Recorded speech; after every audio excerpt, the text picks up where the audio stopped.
हाँ, मैं Shiv Kumar Dubey, Shanti Niketan inter college जेवल गाजीपुर से आप सब लोगों का स्वागत करता हूँ।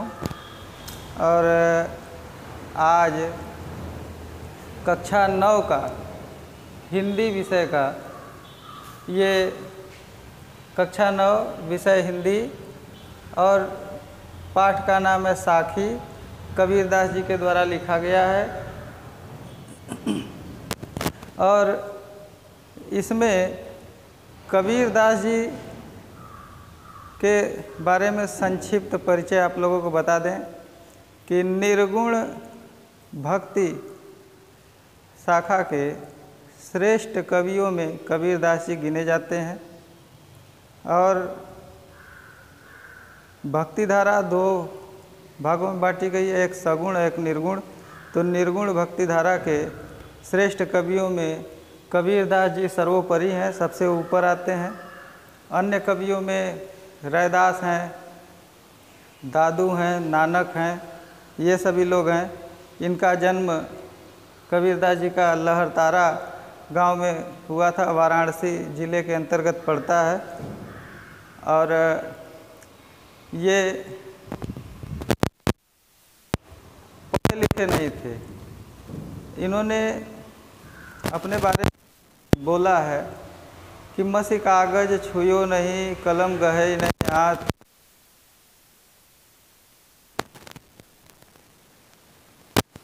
हाथों से कभी कलम उठाया न लिखा, न कागज को छुआ।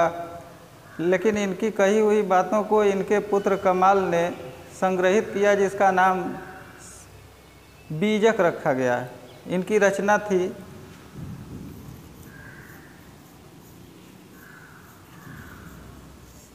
बीजक। बीजक के 3 भाग थे। एक था साखी, दूसरा भाग था शबद, तीसरा था रामायणी। इसका हिंदी अर्थ होता है साक्षी।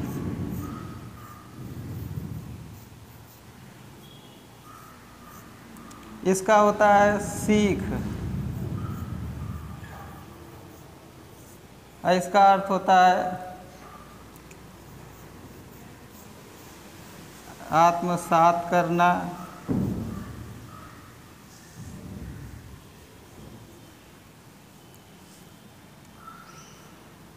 या रम जाना।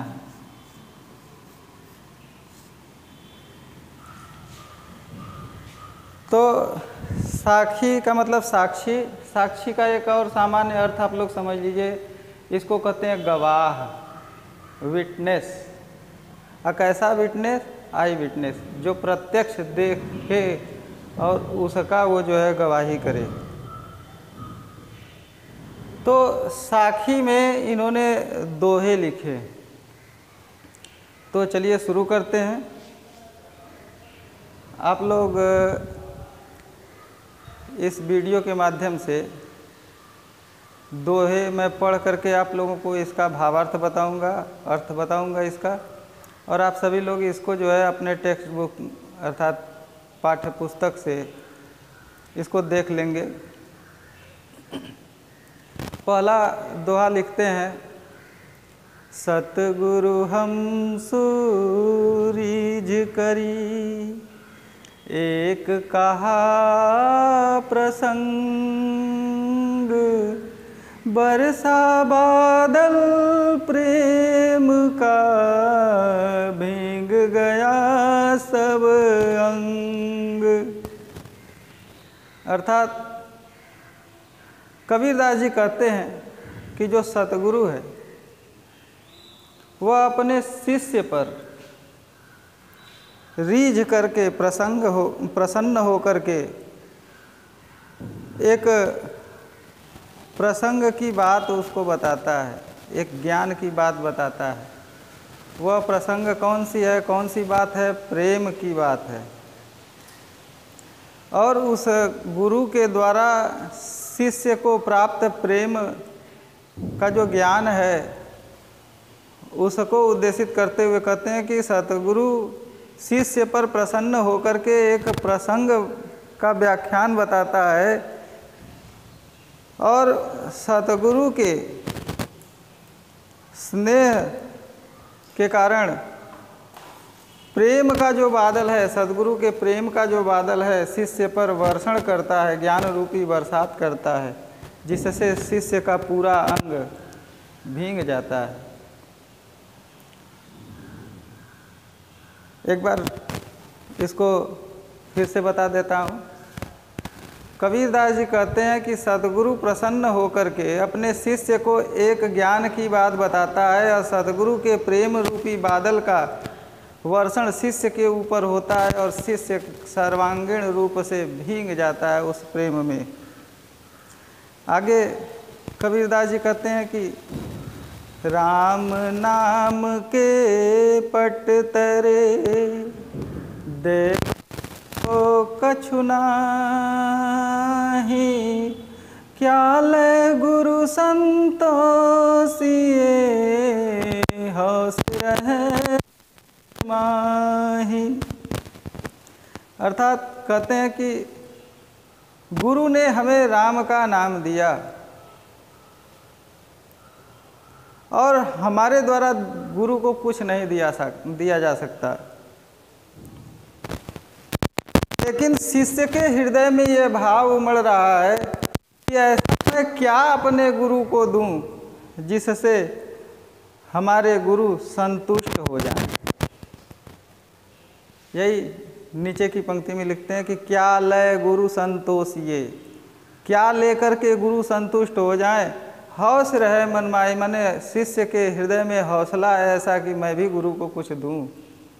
क्यों दूं? क्योंकि गुरु ने सबसे बड़ी उपलब्धि उसको दी, राम का नाम दिया और उसके बदले में शिष्य उनको कुछ नहीं दे सकता।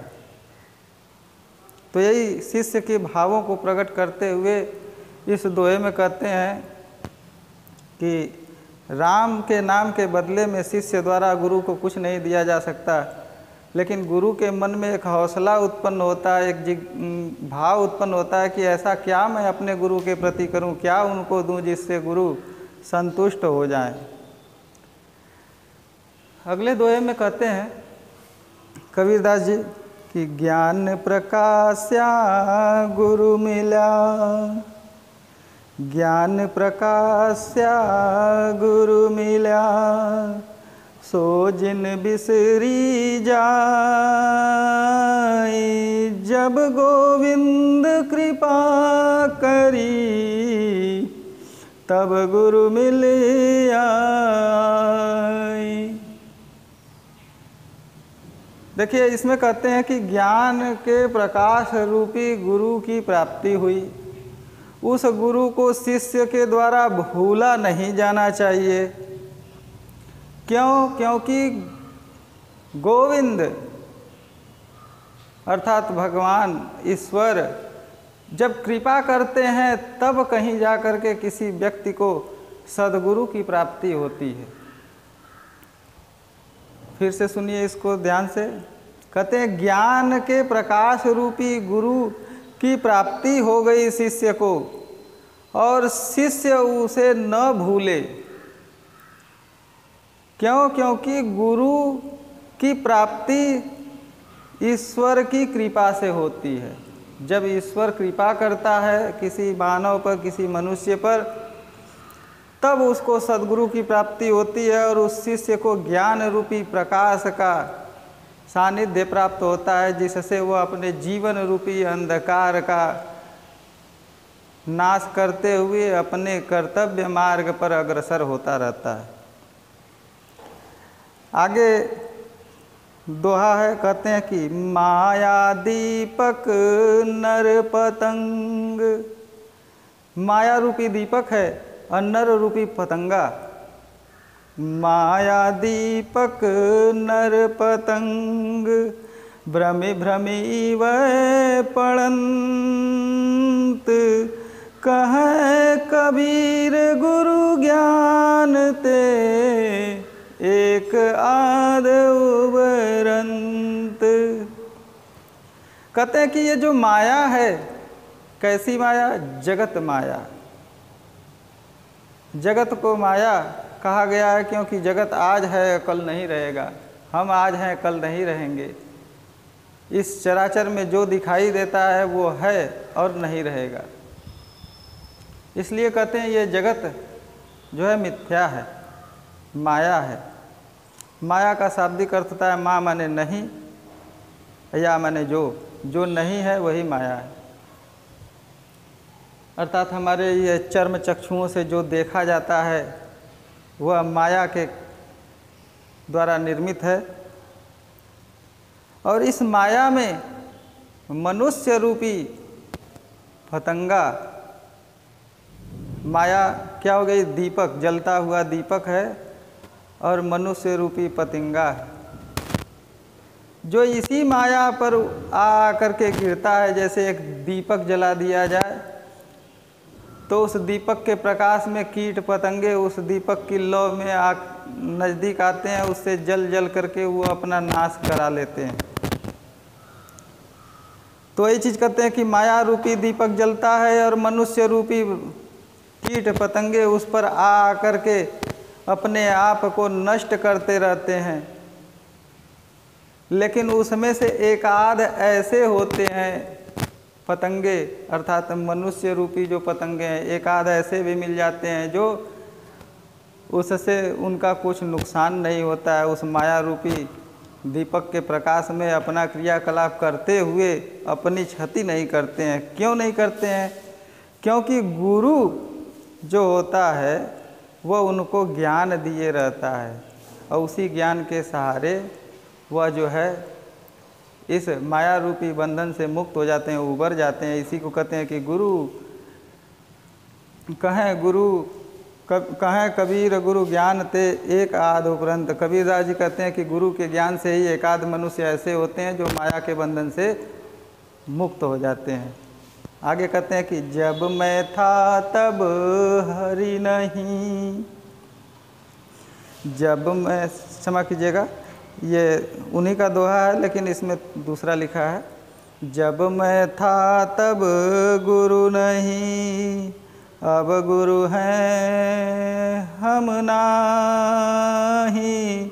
प्रेम गली अति साकरी, तामे दो न समाई। मैं, यहाँ देखिएगा, मैं माने हो गया अहंकार, और इसका एक शाब्दिक शब्द है साकरी, माने सकरा। सकरा इसको दूसरे अर्थ में कहेंगे कम जगह वाली।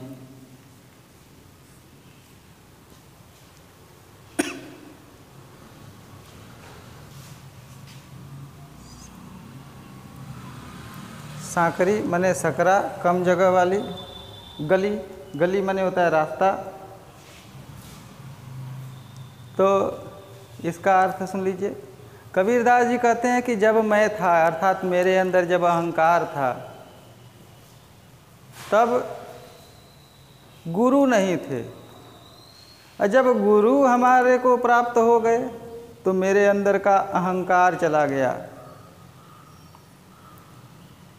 और कहते हैं कि ये जो ज्ञान प्राप्ति वाला मार्ग है, रास्ता है, जो गली है, उसमें दो नहीं समा सकते हैं। कौन? एक अहंकार और एक गुरु,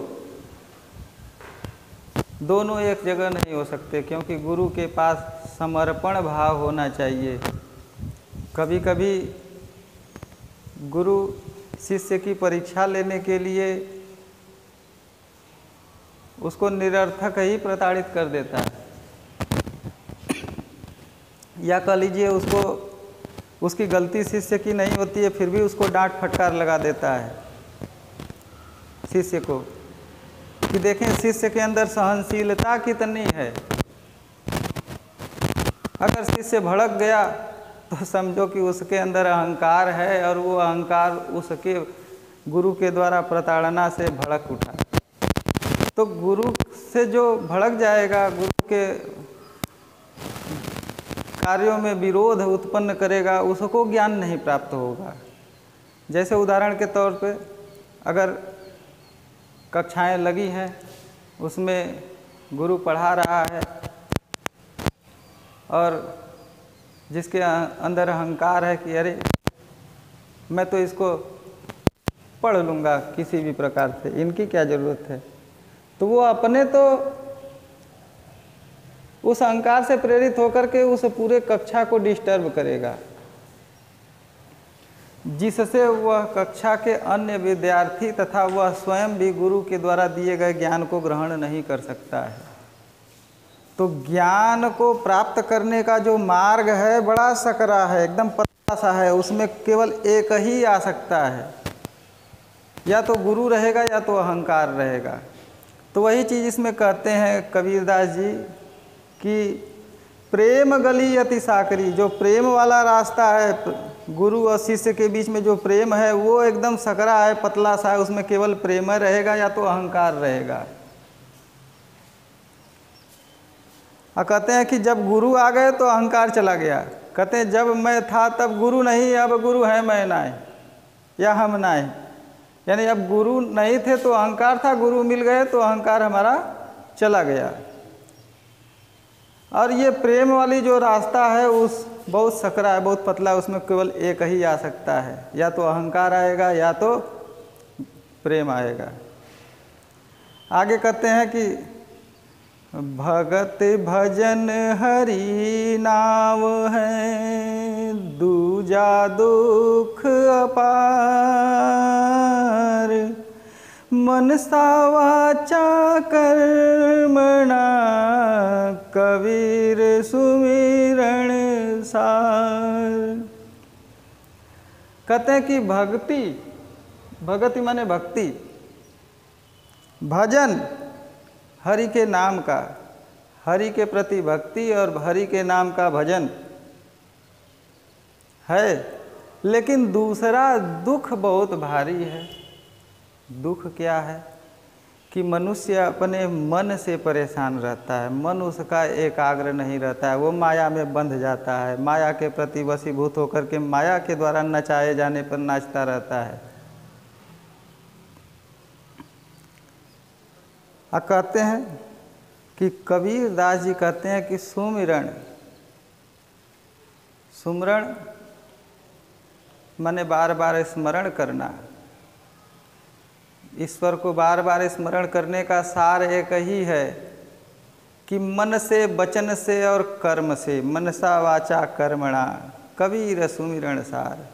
कबीरदास जी की सभी कही हुई बातों का ये सार है कि अगर भक्ति करो, नाम जपो, तो तीनों कार्यों की सहयोगिता होनी चाहिए। भक्ति के द्वारा नाम को सुमिरण करने का तीनों जब योग होगा तब आपकी भक्ति और आपका जो है निष्कर्ष आपको प्राप्त होगा। कैसे मन भी हो उस भक्ति में, वचन से भी आप उसमें तत्पर हो और कर्म से भी तत्पर हो, यानी मन से, वचन से और कर्म से भक्ति कीजिए, हरि का नाम सुमिरण कीजिए। क्योंकि इन तीनों की अनुपस्थिति में भक्ति करेंगे या नाम सुमिरण करेंगे तो आपको दुखदाई हो जाएगा। यही बड़ा दुख है कि भक्ति और नाम तो हरि का है सुमिरण करने के लिए, लेकिन इसका सार ये है कि मन, कर्म, वचन तीनों से आप उसमें लग जाइए। अगर इन तीनों मन, कर्म, वचन, इसमें देखिए क्रम दिखा है, मन, क्रम, वचन, क्रम माने कर्म, मन माने मन है, मन, कर्म और वचन से, तीनों से क्या कीजिए? भक्ति कीजिए। भक्ति और हरि के नाम का सुमिरण, हरि नाम का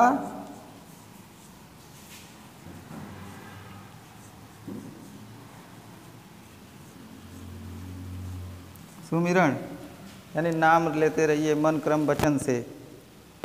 आगे कहते हैं 7वां द्वार कि कबीर चित्त चमंकिया चहुदिशिला हरि सुमिरण हाथ गड़ा भेगले। कबीरदास जी कहते हैं कि उनका चित्त आश्चर्यचकित हो गया, यानी कबीरदास जी कहते हैं कि मेरे मन को बड़ा आश्चर्य हुआ, क्योंकि मैंने जहाँ जहाँ देखा सब सर्वत्र सभी स्थानों पर आग लगी हुई है। कैसी आग लगी हुई है? दोष रूपी आग लगी हुई है। मनुष्य के शरीर में 6 दोष होते हैं: काम, क्रोध, मद, लोभ, मोह, मत्सर। इन 6 का सर्वत्र समाज में आग लगा हुआ है। सब इस आग में जल रहे हैं, त्राहि त्राहि कर रहे हैं, कोई उनको रास्ता नहीं मिल रहा है, क्योंकि मन और आत्मा दोनों अलग अलग चीज़ें हैं और दोनों ही ईश्वर का अंश हैं। श्रीमद् भागवत गीता में कहा है इंद्रियाणाम मनश्चास्मि, यानी इंद्रियों में मैं मन हूँ।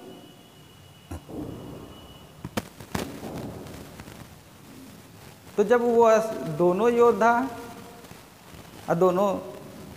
योद्धा ईश्वर के अंश, जीवात्मा भी परमात्मा का अंश और मन भी परमात्मा का अंश, तो मनवश में कैसे होगा? इसके लिए गीता में श्री कृष्ण भगवान जी कहते हैं कि ज्ञान और वैराग्य 2 ऐसे हथियार हैं जिससे मन को वश में किया जा सकता है।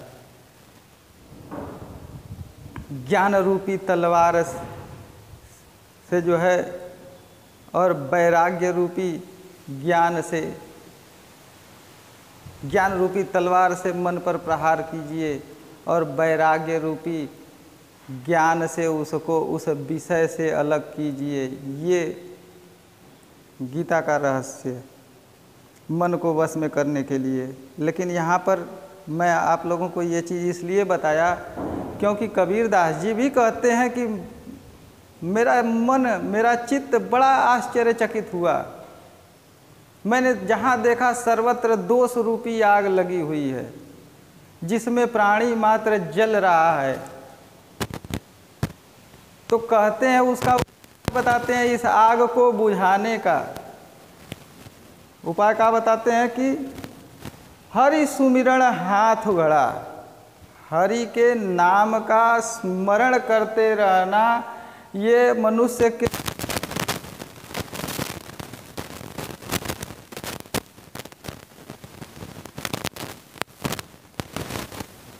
दोष रूपी आग पर जब गिरा देंगे तो यह आग बुझ जाएगी।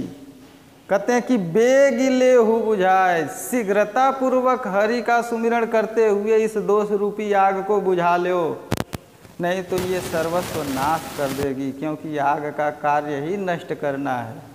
अग्नि सब कुछ भस्मसात कर लेती है।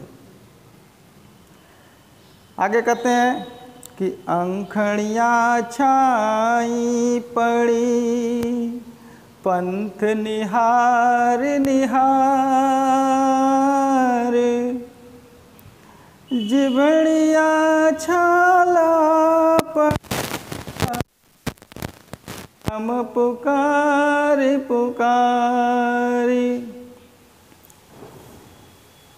बड़ी सुंदर बात कहते हैं कि आँखों पे छाहियाँ पड़ गई रास्ता देखते देखते, नाम पुकारते पुकारते जीभ पर छाले पड़ गए,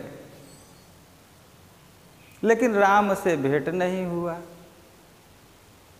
मुलाकात नहीं हुई, साक्षात्कार नहीं हुआ। क्यों? ऊपर के दोहे में कहते हैं कि मनसा वाचा कर्मणा, मन से, वचन से और कर्म से जब तक व्यक्ति नहीं करेगा, उसमें श्रद्धा नहीं होगी, भक्ति नहीं होगी, विश्वास नहीं होगा,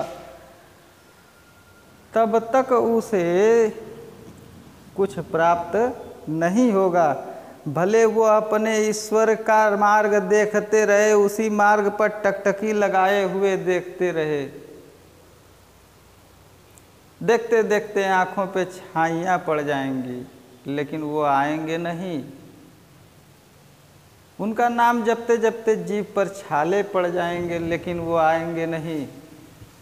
जब तक आप मन कर्म और वचन से और पूरे समर्पण भाव से उनको नहीं याद करेंगे, तब तक वो मिलेंगे नहीं। आगे कहते हैं 9वें दोहे में, झूठे सुख को सुख कहें। जो झूठा है सुख, उसको सब लोग सुख है। आगे कहते हैं कि मानत हैं मन मोद, जगत चबैना काल का, कुछ मुख में।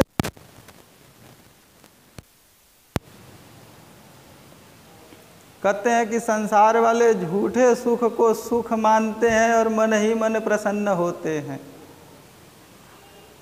उनको ये नहीं मालूम कि ये पूरा सर्वत्र संसार काल का निवाला है, चबैना की तरह, यानी जैसे दाना, जैसे चना इत्यादि भुना हुआ रहता है और उसको लोग किसी पात्र में हाथों में लेकर के एक हाथ से खाते रहते हैं, पात्र में भी पड़ा रहता है, कुछ मुख में और कुछ उस पात्र में। पात्र कहाँ, हाथ में, हाथ उसकी गोद में, उसके नियंत्रण में। तो कहते हैं कि जगत चबैना, पूरा संसार उस काल का चबैना है, खाद्य पदार्थ है उसका। कुछ उसके मुख में है, वो चबा रहा है, उसको निगल रहा है, और कुछ उसके नियंत्रण में है, उसको भी निगल जाएगा काल। क्यों?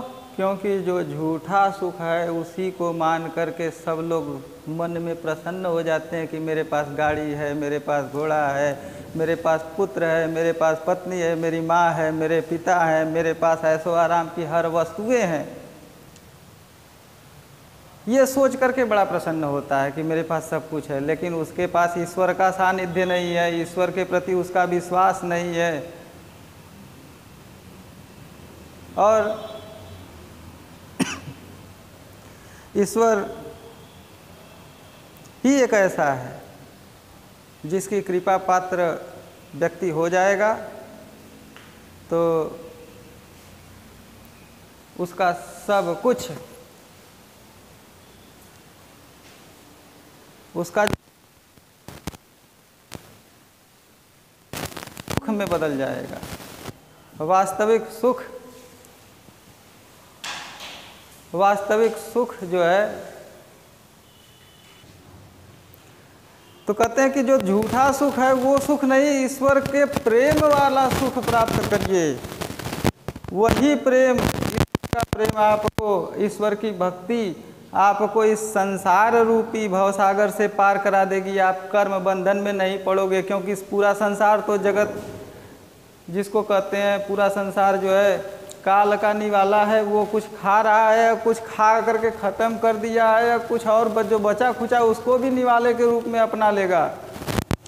इसलिए उससे जो है बचिए, क्योंकि ये पूरा संसार काल का निवाला है। कुछ उसके मुख में है, कुछ उसके गोद में है। आज के लिए, और अगले वीडियो में इसका बाकी अंश आप लोगों के साथ लेकर के उपस्थित होंगे। तब तक के लिए धन्यवाद।